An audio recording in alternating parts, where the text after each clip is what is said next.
Hello दोस्तों, Ruhi voice channel पर आप सबका दिल से स्वागत है। दोस्तों, कहानी का लुत्फ उठाने के लिए वीडियो को लास्ट तक ज़रूर देखें। अगर कहानी पसंद आए तो चैनल को सब्सक्राइब करें और वीडियो को लाइक ज़रूर कर दें। तो चलिए दोस्तों, शुरू करते हैं। अगर प्यार सच्चा हो तो लोग बिछड़ कर भी मिल ही जाते हैं।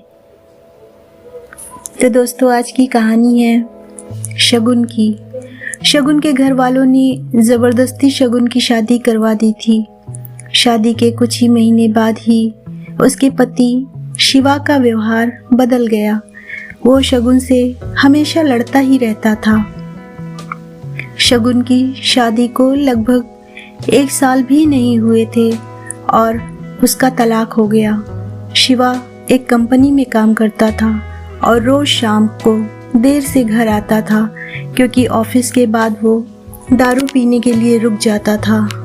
घर आकर वो शगुन से हर छोटी छोटी बात पर बहस करता था और उसे खरी खोटी सुनाता था।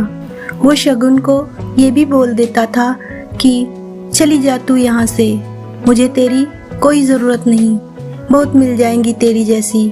शगुन उसका ये व्यवहार चुपचाप सहन करती रहती थी। उसने अपने घर पर भी इस बारे में कुछ नहीं बताया था। वो अपने घर वालों से नाराज़ थी। उन्होंने उसकी ज़बरदस्ती शादी जो करवाई थी। शगुन सत्यम से प्यार करती थी और जब ये बात शगुन के घर वालों को पता चली तो उन्होंने ज़बरदस्ती उसकी शादी करवा दी थी। सत्यम उस वक्त कुछ नहीं कर पाया, क्योंकि शगुन के पापा ने सत्यम के खिलाफ पुलिस कंप्लेन कर दिया था कि वो शगुन को परेशान करता है और इसी कारण वो कुछ दिनों के लिए जेल में था।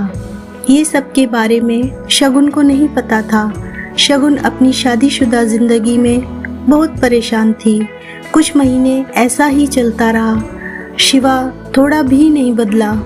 फिर शगुन ने सोचा कि अब वो और उस रिश्ते में नहीं रह सकती है।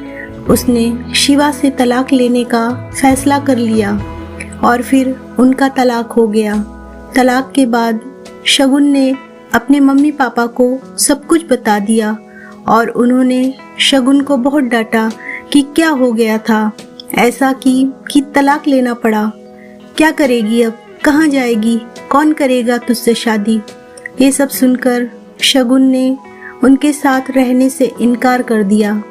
वो एक छोटी सी कंपनी में काम करने लगी और कंपनी द्वारा दिए गए घर में ही रहती थी। उसे कभी कभी सत्यम की बहुत याद आती थी, लेकिन उसने सत्यम से कभी संपर्क करने की कोशिश नहीं किया। वो सोचती थी कि अब उसे किसी पर बोझ नहीं बनना। वो अपने पैरों पर खड़ा होना चाहती थी। वो अपना पूरा समय अपने काम को देती थी। उसका काम इतना अच्छा था कि 4 महीनों में ही उसका प्रमोशन हो गया और वो डिपार्टमेंट की हेड बन गई। प्रमोशन के 1 महीने बाद उसे उसकी कंपनी के तरफ से एक मीटिंग अटेंड करने के लिए विदेश जाने का अवसर मिला। शगुन अपने काम में बहुत तरक्की कर रही थी। अब उसके मम्मी पापा को भी शगुन पर फख्र महसूस होने लगा था। अब वो पछताते थे कि उन्होंने उसकी शादी गलत घर में कर दिया था। शगुन विदेश जाने की बात से बहुत खुश थी। 4 दिन बाद उसकी टिकट थी। उसे कुछ खरीदारी भी करनी थी। फिर वो अपने ऑफिस के पास एक मॉल में गई। उसे कपड़े और कुछ मेकअप का सामान लेना था। वो मॉल में घूम रही थी, कपड़े देख रही थी। तभी किसी ने पीछे से उसके कंधे पर हाथ रखा। वो पीछे मुड़ी देखने के लिए और वो बिल्कुल अपने आंखों पर विश्वास नहीं कर पा रही थी। वो इंसान कोई और नहीं, सत्यम था। शगुन उसे देखती रह गई। उसे समझ नहीं आया कि वो सत्यम से क्या बात करे। सत्यम शगुन को देखकर बहुत खुश हुआ। दोनों की आंखों में आंसू थे, खुशी के। सत्यम ने पूछा, तुम यहाँ अपने पति के साथ हो क्या? शगुन उससे नजरें चुराते हुए बोली, नहीं, सत्यम ने फिर पूछा, कैसी हो? शगुन उससे बात नहीं करना चाहती थी। वो नहीं चाहती थी कि सत्यम को पता चले कि उसका तलाक हो गया है और अब वो अकेली रहती है। सत्यम उससे पूछे जा रहा था। उसने बोला, कुछ बोलो। शगुन वहाँ से जाने लगी। उसने सत्यम को बोला कि मुझे तुमसे कोई बात नहीं करनी, तुम चले जाओ। सत्यम उसके पीछे पीछे जाने लगा। उसने कहा, मेरी बात तो सुन लो एक बार। फिर भी शगुन नहीं रुकी। फिर सत्यम ने कहा, तुम्हें मेरी कसम है, बस एक बार रुक के मेरी बात सुन लो। फिर शगुन क्या करती? आखिर उसके दिल में अभी भी सत्यम के लिए प्यार था, तो वो रुक गई। फिर सत्यम ने कहा कि कहीं बैठकर बात करते हैं। फिर वो दोनों मॉल के एक रेस्टोरेंट में गए। सत्यम ने उससे पूछा, कैसी हो? वो बोली, ठीक हूँ। सत्यम ने उसके पति के बारे में पूछा कि वो कैसा है, तुम्हारा ध्यान रखता है ना? शगुन चुप थी।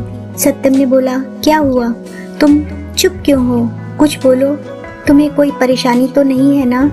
शगुन बोली, मेरा तलाक हो गया है। सत्यम को ये सुनते ही एक उम्मीद की किरण दिखने लगी। उसने पूछा, कब और क्यों? शगुन ने उसे बताया। सत्यम ने बोला, फिर अब तुम अकेले क्यों रहती हो? तुम अपने मम्मी पापा के पास क्यों नहीं गई, या मुझे क्यों संपर्क करने की कोशिश नहीं की? शगुन बोली, तुम अगर मुझसे प्यार करते ही थे तो जब मेरी शादी हुई तब क्यों नहीं आए मुझे लेने के लिए? कहाँ थे तुम? उस वक्त मैं बहुत अकेली हो गई थी और मजबूरी में शादी हो गई मेरी। सत्यम ने पूछा, क्या तुम्हारे पापा ने नहीं बताया कि उन्होंने मुझ पे पुलिस केस कर दिया था? मैं जेल में था कुछ महीने। ये सुनते ही शगुन चौंक गई। उसने कहा कि मुझे इसके बारे में कुछ नहीं पता। सत्यम ने उसे पूरी बात बताई। शगुन बोली, मैं माफ़ी चाहती हूँ तुमसे अपने पापा की तरफ से। सत्यम ने कहा, अब वो बात को जाने दो, मैं भूल चुका हूँ वो सब, अभी की बात करो। सत्यम ने बिना देर किए उससे पूछ लिया, क्या अब तुम मुझसे शादी करोगी? शगुन बोली, क्या तुमने अभी तक शादी नहीं की? सत्यम ने कहा, नहीं, मैं अभी अपने करियर पर ध्यान दे रहा हूँ और यहाँ कुछ काम से ही आया था। अब बोलो, शादी करोगी मुझसे? शगुन बोली, अभी 2 दिन के लिए मैं अपनी कंपनी की तरफ से विदेश जा रही हूँ, एक मीटिंग के लिए। उधर से लौटकर इसके बारे में बात करते हैं। सत्यम ने कहा, पहले ही बहुत इंतज़ार किया है, अब और इंतज़ार नहीं होता, लेकिन फिर भी जैसा तुम कहोगी वैसा ही होगा। दोनों ने अपना फ़ोन नंबर दिया एक दूसरे को और घर चले गए। सत्यम उसे रोज़ फ़ोन करके उसका हालचाल पूछता रहता था। 1 सप्ताह बाद शगुन अपनी मीटिंग ख़त्म करके लौट आई थी। सत्यम उसे मिलने के लिए बोल रहा था, लेकिन शगुन अपने ऑफिस में बहुत व्यस्त रहती थी। उसने कहा कि हम रविवार को मिलेंगे।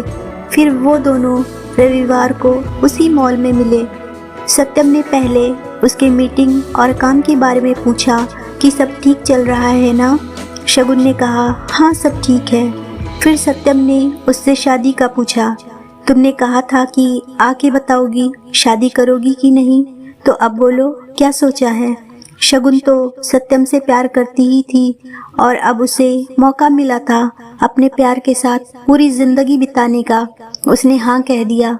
दोनों बहुत खुश थे। शगुन ने अपने घर पर सत्यम के बारे में सब कुछ बता दिया और इस बार उसके घर वाले उसके इस फैसले से मान गए, क्योंकि पहले उनसे एक गलती हो चुकी थी।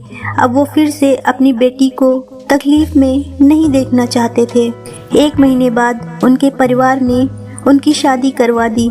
सत्यम ने अपना खुद का एक बिजनेस स्टार्ट किया था, तो अब शगुन उसके साथ उसके बिजनेस में हाथ बटाती थी और वो दोनों खुशी खुशी हमेशा के लिए एक साथ हो गए।